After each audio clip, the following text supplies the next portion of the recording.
Buenas tardes, amigos. Hace 2 semanas trajimos aquí a estos coloquios sobre poesía a un personaje, voy a decir que excelso, pero por lo menos muy importante, de la literatura de nuestro siglo de oro, el siglo XVI. Se trataba y se trata de Francisco de Aldana, poeta al que Cervantes lo llamó divino y Quevedo doctísimo. Francisco Aldana encarna un poco el ideal del hombre del Renacimiento y por añadidura tuvo y sigue teniendo un vínculo curioso y especial con nosotros, con la ciudad de San Sebastián y de una manera más concreta con el castillo de la Mota, nuestro castillo. Siempre decimos nuestro castillo, pero en realidad es el castillo de la Mota, ya que el rey Felipe II le concedió lo que se llama, no sé si alcaldía, pero por lo menos le nombró alcaide. Ahora bien, parece ser, y José Luis, mi contertulio, que sabe, ha hecho unas averiguaciones muy puntuales e importantes sobre la vida de Aldana. Parece ser que nunca llegó a ocupar el bastión o la fortaleza, porque Sebastián de Portugal, el rey que luego moriría junto con Aldana en Algarabir, lo reclamó para organizar su campaña, su desgraciada campaña en el actual Marruecos. Bien, pues el vínculo del que estoy hablando es que no ha habido mucha discusión entre historiadores por si Aldana ocupó alguna vez el castillo como alcaide. José Luis dice que no, lo ha mirado y remirado, parece que no, pero lo que sí creemos que pudo ocurrir es que apareciera por San Sebastián en alguna ocasión. Ahora bien, el castillo, pues parece que son 4 o 5 años los que pasan desde su nombramiento hasta su nueva gestión en Portugal con el rey don Sebastián, pues no creo que le diera tiempo. Quizás a echarle una ojeada, pero no a tomar posesión como alcaide. Bueno, José Luis va a hablar un poco de la vida, un poco no, un bastante, al margen de lo que hablamos el otro día, porque Aldana es un personaje sugestivo, tremendamente interesante. Y él va a hablar como personaje que se mueve en el mundo de las armas, él era militar, y de su vida más o menos intrincada, ¿no? Y yo tendré la ocasión de leeros al final leeros un trozo del poema Epistolarias Montano y hacer algunas precisiones sobre cómo se veía la poesía en el siglo XVI. Eso lo dejamos para el final y ahora le paso la muleta, los trastos, a José Luis para que empiece su discurso. Ya está. Bueno, gracias, Jorge, por la introducción. En realidad, la figura de Francisco Aldana tiene de importante todo. El ser militar, el ser poeta y el haber vivido una época muy turbulenta en toda la historia de Europa. La familia Aldana, su padre, 2 hermanos y él mismo eran militares. Empezaron el reino de Nápoles, donde se habían enzarzado ya las primeras guerras entre las coronas españolas, tanto la de Aragón y la de Castilla, como la francesa. Y la familia Aldana acaba en Florencia, en la corte de los Medici. Su padre, Antonio Aldana, fue alcaide precisamente de una de las fortalezas de Florencia. Muy joven, Aldana entra en la milicia y está en lo que se llama la última de las 7 guerras de Italia, que hubo entre franceses, españoles y varios estados italianos. Ahí siempre estaban involucrados españoles, franceses, el papado, los milaneses, los de Pisa, Venecia e incluso los turcos, que algunas veces obraban como aliados de los franceses. Bueno, el caso es que en esta última guerra con Francia, que acabó con la paz de Cateau-Cambrésis, Aldana está peleando en el Piamonte. Piamonte, que es la zona colindante con Francia y que está separada de la actual Saboya francesa por los Alpes. Él estuvo centrado varios años ahí como militar hasta que acabó la guerra. Y una vez que acabó esa guerra, estuvo en la fortaleza de Alessandria como soldado de uno más de fortaleza, es decir, ya no era un combatiente, sino que mantenían la defensa de esa zona. Hasta que llega un momento en que surge la guerra de Flandes.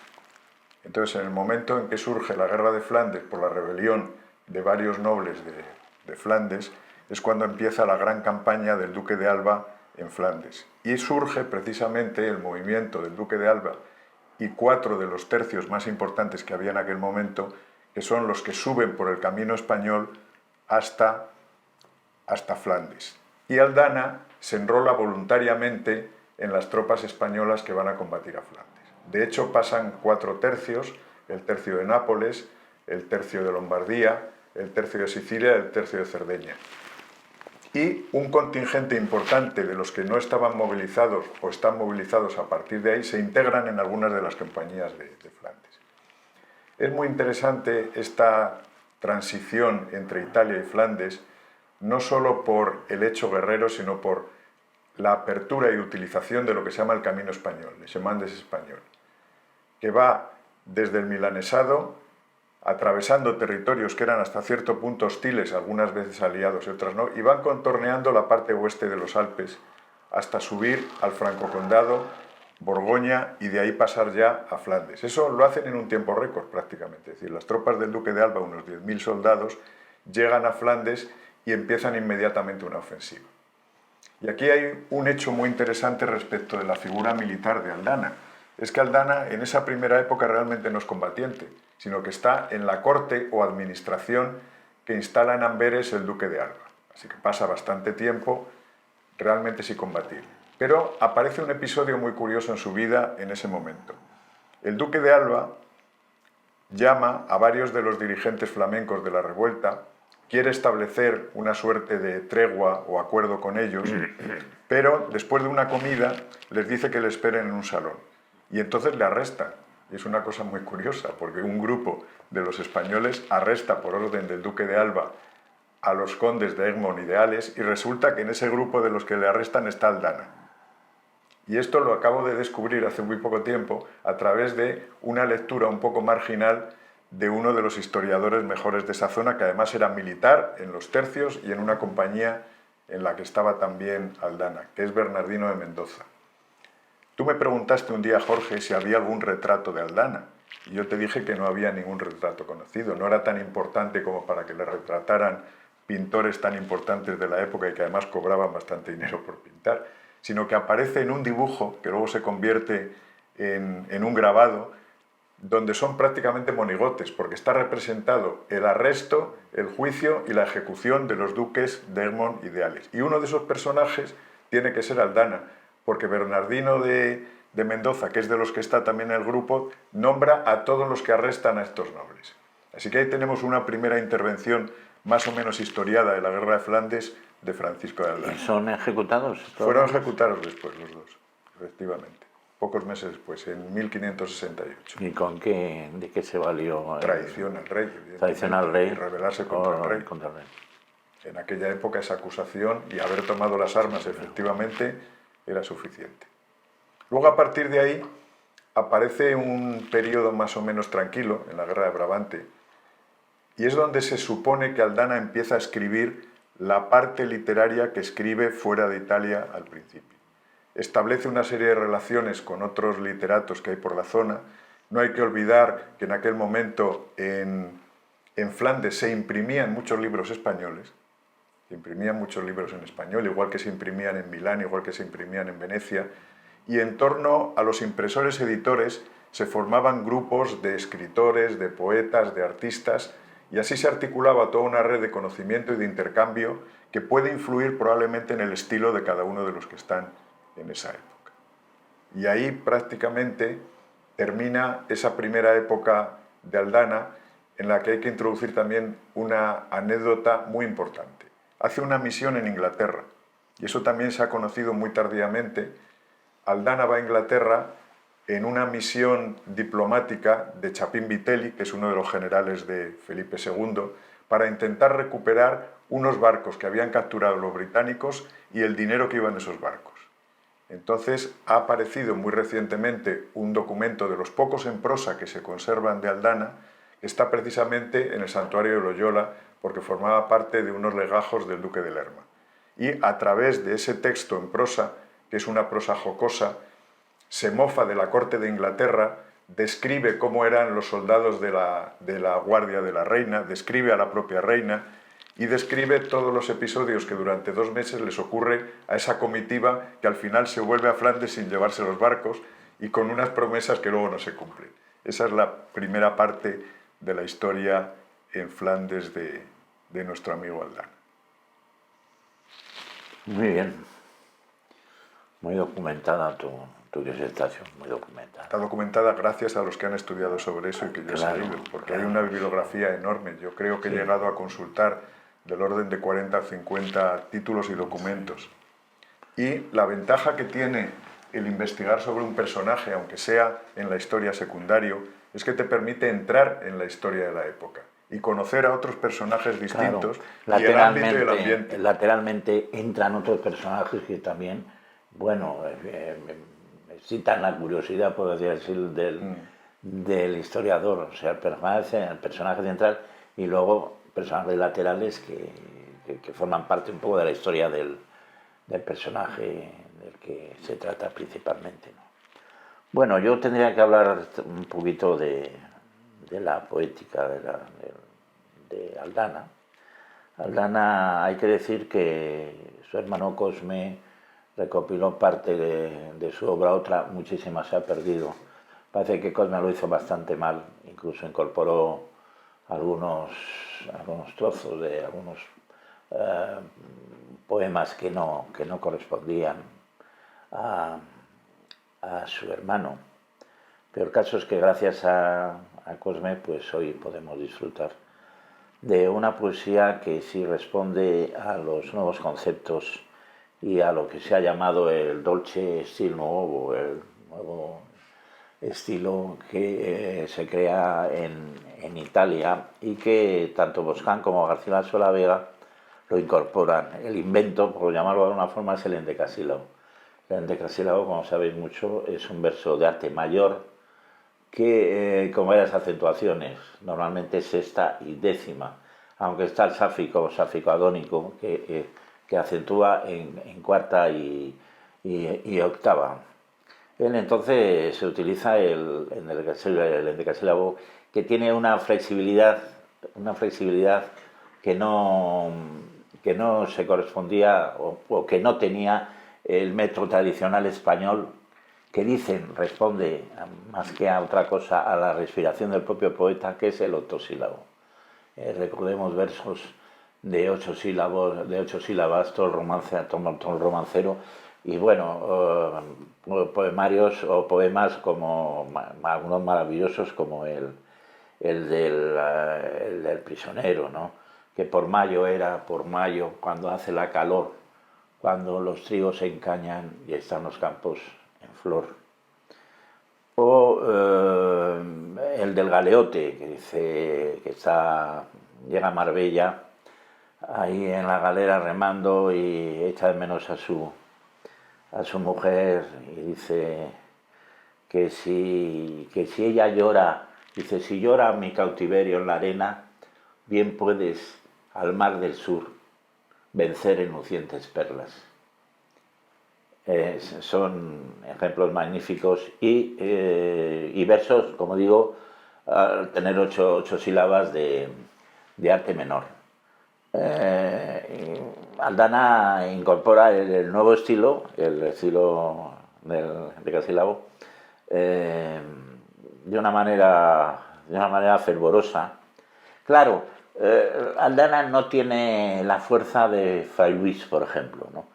Ni la perfección de Herrera, tampoco la dulzura de Garcilaso, no tiene, pero sí tiene una espiritualidad notoria que se corresponde precisamente con los ideales del hombre renacentista: la cruz, la pluma y la espada. Aldana tiene sonetos casi todos amorosos, tercetos, y lo que ha constituido un poco no, ya decididamente la cumbre de su poesía es la famosa epístola a Arias Montano, se llama Arias Montano. Yo me voy a permitir leeros un trozo de la epístola a Arias Montano. Lo voy a hacer aquí con unos apuntes que he traído. A ver si doy con ella. Sí. Ahí está. Me voy a poner las gafas porque ya soy jovencito, pero necesito de la ayuda visual. No, vamos a ver. En la epístola a Arias Montano dice Aldana: mas ya, merced del cielo, me desato, ya rompo a la esperanza lisonjera el lazo en que me asió con doble trato. Pienso torcer de la común carrera que sigue el vulgo y caminar derecho jornada de mi patria verdadera, y entrarme en el secreto de mi pecho y platicar en él mi interior hombre, do va, do está, si vive o qué se ha hecho. Y porque vano horror más no me asombre en algún alto y solitario nido, pienso enterrar mi ser, mi vida y nombre, y como si no hubiera acá nacido, estarme allá, cual eco, replicando al dulce son de Dios del alma oído. ¿Y qué debiera ser, bien contemplando, el alma, sino un eco resonante a la eterna verdad que está llamando? Y desde el cavernoso y vacilante cuerpo, volver mil réplicas de amores al sobre celestial narciso amante, rica de sus intrínsecos fervores, con un piadoso escarnio el bajo oficio burlar de los mundanos amadores. Podéis comprobar, sobre todo los que sentís un calambre especial cuando alguien lee un poemario, aunque lo haya hecho con la torpeza con que lo he hecho yo, ese espíritu platónico o neoplatónico que es el sustrato que mantiene toda la poesía de Aldana. Bueno, pues esto podríamos seguir hablando, probablemente va a seguir hablando José Luis, pero en cuanto a la poesía, he apuntado esos rasgos y la cosa notable que es que Aldana forma parte de los nuevos versificadores españoles del siglo XVI, prácticamente la primera mitad y el último tercio, como son, pues ya lo he dicho, Boscano, Garcilaso, Herrera, Fray Luis, y utilizando un método nuevo que que lo importa de Italia, el verso de 11 sílabas, que da un ritmo, que crea un ritmo muy flexible, muy armonioso al verso, que, como he dicho antes descansaba en el verso de 8 sílabas, al que algunos técnicos dicen que este verso de 8 sílabas, el verso de los romances, correspondía o se adecuaba muy bien al ritmo respiratorio del poeta. Bueno, pues seguimos. Sí, porque hay una pieza importante aquí que aportar. Le has llamado poeta español, efectivamente era poeta español, pero vino muy tardíamente a España. Es decir, pasó toda su juventud en Italia, después fue a la guerra en Flandes, y es precisamente desde Flandes cuando viene a España. Viene en una comitiva muy extraña, con el mismo Vitelli que estuvo en Inglaterra, y además en un recorrido un tanto difícil, porque vienen a través de Francia, que eran teóricamente enemigos. Entonces se supone que en ese itinerario que hace desde Amberes a París, desde París a Burdeos, y de Burdeos entra en España, es cuando conoce San Sebastián. Entonces es la única traza que hay de su paso por San Sebastián. obligado porque entraban por Fuenterrabía y seguían camino de Madrid, donde van hasta la corte. Indudablemente, al llegar a San Sebastián, vio el bastión, nuestro castillo, y probablemente se enamoró de él y dijo, pues qué bien voy a vivir yo aquí con el paisaje que tengo aquí debajo, ¿no? Digo yo, no sé. Efectivamente, y en esa misma epístola a Arias Montano que tú acabas de evocar y de leer un fragmento, tiene una descripción del entorno de San Sebastián. No lo nombra directamente, pero hace una descripción del monte, del mar, de la arena, de los vientos, de los colores, de las conchas de caracoles y los animales que se encuentran por la zona, y es la única evocación que se encuentra en toda su obra que puede corresponder a su visión de San Sebastián y la descripción, sobre todo, de la tranquilidad que le inspiraba a San Sebastián, que era donde quería retirarse. Habría también que añadir que entonces el castillo no era, el entorno del castillo no era el que hoy conocemos, porque este tipo de bastión estaba desprovisto totalmente de arbolado, porque los árboles eran una ayuda para los invasores que se disfrazaban entre los árboles y tal, y podían asediar el castillo. O sea que supongo que estaría pelado el castillo, y aún así pues el hombre se enamoró de San Sebastián, aunque entonces creo que no había pinchos en la parte vieja. Bueno, realmente las fortalezas han ido evolucionando a lo largo del tiempo. El castillo que se encontró Aldana en la cumbre del Monte Urgul probablemente tenía menos de la mitad de la dimensión o del ambiente que tiene ahora, porque fue bastante ampliado en distintas épocas y sobre todo de la primera medieval muy antigua se pasó a un tipo de fortaleza que pudiera aguantar la artillería. Y todas las fortalezas, tanto las italianas, las de Flandes, las francesas como las españolas, a lo largo del siglo XVI y XVII sufrieron bastante transformaciones. Pero en todo caso nos quedamos con la evocación del ambiente.